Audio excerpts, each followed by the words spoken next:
మన నియోజకవర్గంలో doctor Thomas గారు, మన చంద్రబాబు నాయుడు ఆయన వేరుకోరి థామస్ గారిని మన ఈ నియోజకవర్గానికి పంపించాడు. ఆయన ఆదేశాల ప్రకారం మన విలేజ్ నందు అందరూ ఆయనకే మద్దతు తెలుపుతున్నాడు. ఈ 5 ఏళ్లలో మన నారాయణస్వామి ఏం చేయలేదని, అందరూ 10 ఏళ్ళలో ఉన్నాడు, నారాయణస్వామి ఏం చేయలేదు. మన సరైన నాయకుడు మన థామస్ గారని మన నియోజకవర్గం పంపించి మమ్మల్ని అందరికీ అనుకూలంగా మన గ్రామంలో చుట్టి ప్రతి ఇంటికి వెళ్ళి అన్ని హారతులు తీసుకుని టీడీపీ తరపున కార్యకర్తలు, మహిళలు అందరూ కూడా హారతులు ఇచ్చి ఆయనకి పాదాభివందనాలు చేస్తున్నారు. ఆయన మనసులోనే ఉంది, ఆయన చెప్పే భావాల్లోనే ఉంది. ఆయన ఖచ్చితంగా 50 ఓట్ల 50,000 నుంచి 70,000 వరకు మెజారిటీతో గెలుస్తాడు. అదేవిధంగా మన పార్లమెంటు చిత్తూరు పార్లమెంటుకి చెందిన శ్రీ దగ్గుమల ప్రసాదరావు కూడా చంద్రబాబు నాయుడు మన చిత్తూరుకి పంపించినందుకు ధన్యవాదాలు. ఆయనకు కూడా వేరుకోరి మన చిత్తూరు పార్లమెంటుకి పంపించాడు. ఆ దగ్గుమల ప్రసాదరావు కూడా మన చుట్టూ 6 మండలాలు కానీ లేకపోతే మనం 7 నియోజకవర్గాలని చుట్టూ అందరికీ తెలుసు దగ్గుమల ప్రసాదరావు. అదేవిధంగా ఇంతకుముందు రెడ్డప్ప ఉన్నాడు, ఆయన ఎవరని కూడా మాకు తెలీదు, మేము ఇంతవరకు చూడలేదు. కాబట్టి మేము ఆయన కూడా మేము ఎక్కువ మెజారిటీతో గెలిపిస్తామని కోరుకుంటూ విరమించుకుంటున్నాం. గత ప్రభుత్వంలో జగన్మోహన్ రెడ్డి గారు ఎస్సీ ఎస్టీల స్కీమ్లని 27 స్కీమ్లు తీసేశారు. అలాగే ఎస్సీ సప్లై నిధులు కూడా ఏం లేకుండా చేశారు.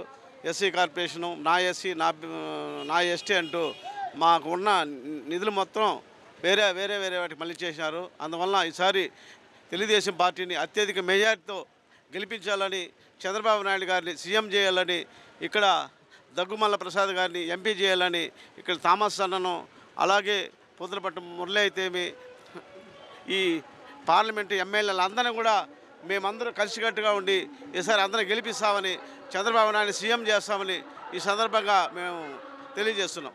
ఈ వైఎస్ఆర్ చేసే ఎర్రచందనము, ఈ ఇసుక దోపిడీలు ఇట్లాంటివంతా అరికట్టాలంటే మనం ఎమ్మెల్యేగా గెలిస్తేనే వాళ్ళ అరాచకాలని, వాళ్ళ దౌర్జన్యాలని నిలిపేదానికి అవుతుందనే ఉద్దేశంతో థామస్ గారు ఈ నియోజకవర్గానికి మంచి అభివృద్ధి చేయాలనే ఉద్దేశంతోనే ఇక్కడికి వచ్చినాడు.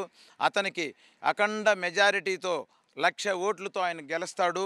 నిరుద్యోగ సమస్య అనేదే ఉండకూడదు ఈ పార్లమెంట్లో.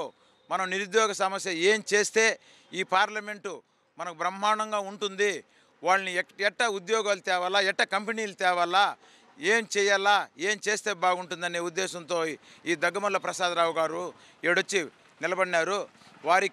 వారు కూడా 1.5 లక్ష మెజారిటీతో ఇక్కడ సూపర్గా గెలుస్తారనే ఉద్దేశం. మా పార్లమెంటు కావచ్చు, మా నియోజకవర్గం గంగాధర్ నియోజకవర్గం కావచ్చు, అందరూ ఆయనకి మద్దతుగా ఆయన సహకారంతో ముందుకు ప్రతి ఒక్కరు పోతున్నారు. మన తెలుగుదేశంకి సంబంధించిన ఎంపీ గారిని కానీ, దగ్గుమల్ల ప్రసాదరావుని కానీ, మన ఎమ్మెల్యే క్యాండిడేటు మన డాక్టర్ థామస్ గారిని గెలిపించుకోవాలి. ఎందుకంటే ఈయన ఒక ఐఆర్ఎస్ నుంచి వచ్చినాడు. ఎవరు? ఎంపీ గారు. అతనికి తెలుసు సెంట్రల్ గవర్నమెంట్ నుండి ఫండ్స్ ఏం తీసుకురావాలనేదే తెలుసు, ఎలా డెవలప్మెంట్ తీసుకురావాలనేది తెలుసు, ఏ రూట్లో ఎలా వెళ్తే ఫండ్స్ ఎలా తీసుకురావాలనేది ఆయనకి సెంట్రల్ గవర్నమెంట్లో ప్రతి ఒక్క నాడీ తెలుసుంటుంది. కాబట్టి అతన్ని గెలిపించుకోవడం వల్ల ఈ చిత్తూరు జిల్లా డెవలప్మెంటు జరుగుతుంది. అదేవిధంగా ఇంకొకరు డాక్టర్, ఆయన కూడా ఏదో సంపాదించేయాలా, చేసుకురావాలా అని, ఇక్కడ ఏదో చేసేయాలా, సంపాదించేయాలా, ఫ్రాడ్ చేయాలా అని రాలేదు. అతనికి కావాల్సిన డబ్బులుంది, అన్నీ ఉంది. కానీ ఇక్కడ ప్రజలకి మా మండలం అభ్యర్థి, కార్వేట్ నగరం సంబంధించిన మండలం అభ్యర్థి, ఈ మండలానికి సంబంధించిన పేద ప్రజలకు సహా ఆయన సేవ చేయడానికే ఇక్కడికి వచ్చాడు.